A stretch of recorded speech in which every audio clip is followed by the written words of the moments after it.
നമസ്കാരം. നമ്മൾ ഇന്ന് ഷരീഫ് മലബാർ പ്രവാസി വാർത്തയിൽ എഴുതിയ ഒരു ലേഖനത്തെക്കുറിച്ചാണ് കുറച്ചുകൂടി വിശദമായി സംസാരിക്കുന്നത്. അദ്ദേഹം ഒരു സാധാരണ തൊഴിലാളിയിൽ നിന്ന് ദുബായിൽ ഒരു HR മാനേജർ പദവിയിലേക്ക് എത്തിയ ആളാണ്. അപ്പൊ ആ അനുഭവങ്ങളുടെ വെളിച്ചത്തിൽ എഴുതിയതാണ്. അപ്പൊ ഈ തൊഴിലിന്റെ മഹത്വം, പിന്നെ ഇന്നത്തെ കാലത്തെ വെല്ലുവിളികള്, അതൊക്കെ ഒന്ന് മനസ്സിലാക്കാനാണ് നമ്മൾ ശ്രമിക്കുന്നത്. തീർച്ചയായും ആ ഒരു കാഴ്ചപ്പാട് വളരെ പ്രധാനപ്പെട്ടതാണ്. അതെ. അപ്പം നമുക്ക് ഇന്ന് തൊഴിലാളി ദിനം, അതിൻ്റെ പിന്നിലെ ചരിത്രം, പിന്നെ ഈ അന്താരാഷ്ട്ര തലത്തിലെ ശ്രമങ്ങള്, ILO പോലുള്ള സംഘടനകള്, തൊഴിൽ ലോകത്തിന്റെ ഭാവി എങ്ങനെയായിരിക്കും, പ്രത്യേകിച്ച് UAE പോലുള്ള സ്ഥലങ്ങളിൽ തൊഴിലാളികളുടെ അന്തസ് എങ്ങനെയാണ് നോക്കിക്കാണുന്നത്, ഇതൊക്കെ ഷരീഫ് മലബാറിന്റെ ആ ഒരു കണ്ണിലൂടെ നമുക്കൊന്ന് കാണാൻ ശ്രമിക്കാം. നല്ലൊരു വിഷയമാണ്. ലേഖനത്തിന്റെ ഒരു പ്രധാന ആശയം നിർമായ കർമ്മണാശ്രീ എന്നതാണ്. കളങ്കമില്ലാത്ത പ്രവൃത്തി, അതാണ് ഐശ്വര്യം കൊണ്ടുവരുന്നത്. വളരെ ശരിയാണ്. അദ്ദേഹം ലേഖനത്തിൽ പറയുന്നൊരു വാചകമുണ്ട്: പ്രാർത്ഥിക്കുന്ന ചുണ്ടുകളെക്കാളും ധ്യാനിക്കുന്ന മനസ്സിനേക്കാളും പുണ്യം കർമ്മം ചെയ്യുന്ന കൈകൾക്കുണ്ട് എന്ന്. അത് കൊള്ളാം. അത് ഈ ആശയത്തെ ശരിക്കും ഉറപ്പിക്കുന്നുണ്ട്. ഷരീഫ് മബ്ബാറിന്റെ ജീവിതം തന്നെ അതിന് നല്ലൊരു ഉദാഹരണമാണ്. ഓരോ ജോലിക്കും അതിൻ്റെതായ ഒരു മൂല്യമുണ്ടെന്ന് തിരിച്ചറിയുന്നത്. ഈ തൊഴിലിന്റെ മഹത്വം തിരിച്ചറിയാൻ തുടങ്ങിയതിന് പിന്നിൽ വലിയൊരു ചരിത്രമുണ്ടല്ലോ, അല്ലേ? ഓ, തീർച്ചയായും. അല്ലാതെ ഒരു ദിവസം പെട്ടെന്ന് തൊഴിലാളി ദിനമായി മാറിയതല്ലോ. അല്ലല്ല. അതിന്റെ തുടക്കം 1886-ലാണ്. ഷിക്കാഗോയിൽ നടന്ന തൊഴിലാളി സമരം. ഷിക്കാഗോയിലെ ഹേമാർക്കറ്റ് സംഭവം. അതെ. അമേരിക്കൻ ഫെഡറേഷൻ ഓഫ് ലേബർ ആയിരുന്നു അതിന് നേതൃത്വം കൊടുത്തത്.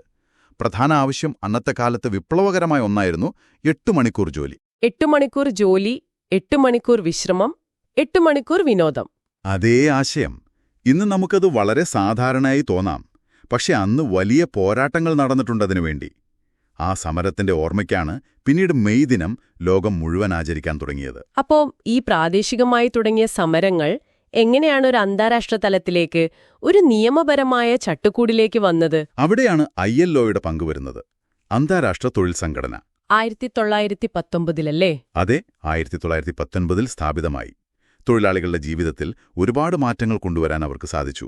ഈ ബാലവേല നിരോധിക്കാനുള്ള ശ്രമങ്ങൾ, സ്ത്രീകൾക്ക് പ്രസവാനുകൂലങ്ങൾ, തൊഴിലിടങ്ങളിലെ ചൂഷണങ്ങൾക്കെതിരെ, പിന്നെ ഈ 8 മണിക്കൂർ തത്വം നടപ്പിലാക്കാൻ, ഇതിനൊക്കെ ILO ഒരുപാട് പ്രയത്നിച്ചു. അതിന് നോബൽ സമ്മാനം വരെ കിട്ടിയിട്ടുണ്ടല്ലോ, അല്ലേ? കിട്ടിയിട്ടുണ്ട്. 1969 സമാധാനത്തിനുള്ള നോബൽ സമ്മാനം. അതായത് തൊഴിലാളികളുടെ അന്തസ്സും അവകാശങ്ങളും സംരക്ഷിക്കാനൊരു അന്താരാഷ്ട്ര സംവിധാനം വന്നു. പക്ഷേ കാലം മാറുകയല്ലേ? ഇപ്പോ ടെക്നോളജിയൊക്കെ വലിയ മാറ്റങ്ങൾ കൊണ്ടുവരുന്നുണ്ട്. ശരിയാണ്. അതൊരു വലിയ വെല്ലുവിളി തന്നെയാണ്. അതിനെ നേരിടാനാണ് ILO തന്നെ 2016 തൊഴിലിന്റെ ഭാവി, അഥവാ ഫ്യൂച്ചർ ഓഫ് വർക്ക് എന്നൊരു ഇനീഷ്യേറ്റീവ് തുടങ്ങിയത്. ഈ ആർട്ടിഫിഷ്യൽ ഇന്റലിജൻസ്, റോബോട്ടിക്സ്, ഇതൊക്കെ വരുമ്പോ ചില ജോലികൾ ഇല്ലാതാവും, പുതിയവ വരും. അപ്പോ തൊഴിലാളികൾ പുതിയ കഴിവുകൾ നേടണം. അതെ, നിരന്തരം പഠിച്ചുകൊണ്ടിരിക്കണം.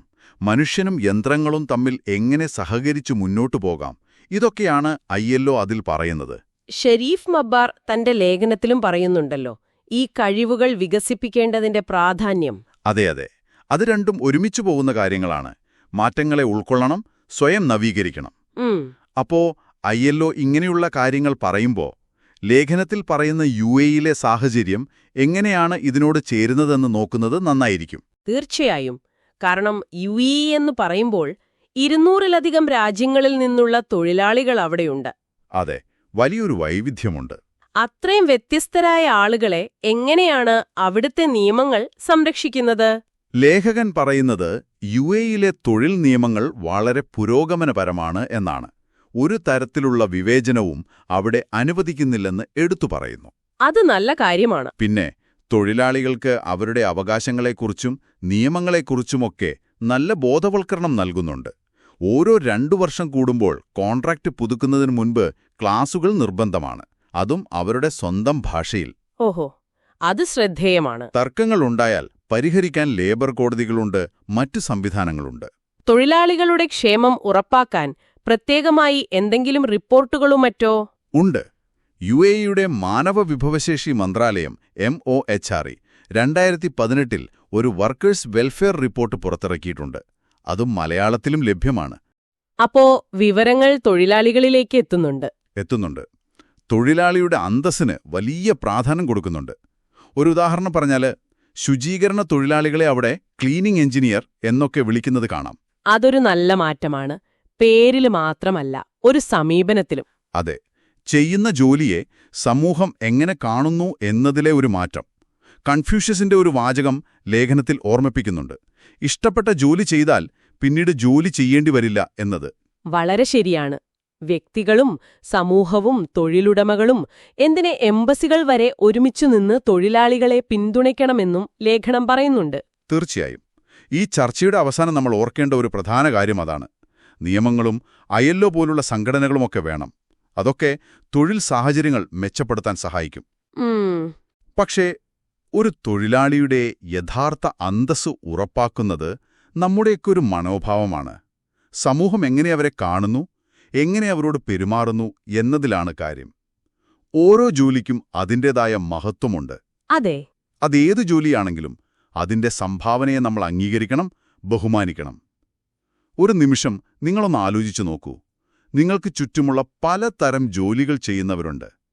അവരോടുള്ള നിങ്ങളുടെ ഒരു നോട്ടത്തിൽ, ഒരു വാക്കിൽ, എന്ത് ചെറിയൊരു മാറ്റം, പക്ഷെ അർത്ഥവത്തായ മാറ്റം നിങ്ങൾക്ക് ഇന്ന് കൊണ്ടുവരാൻ സാധിക്കും. വളരെ പ്രധാനപ്പെട്ടൊരു ചിന്തയാണ്. ഈ വിശകലനത്തിനും ഈ ചിന്തകൾ പങ്കുവച്ചതിനും വളരെ നന്ദി.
ഷരീഫ് മലബാർ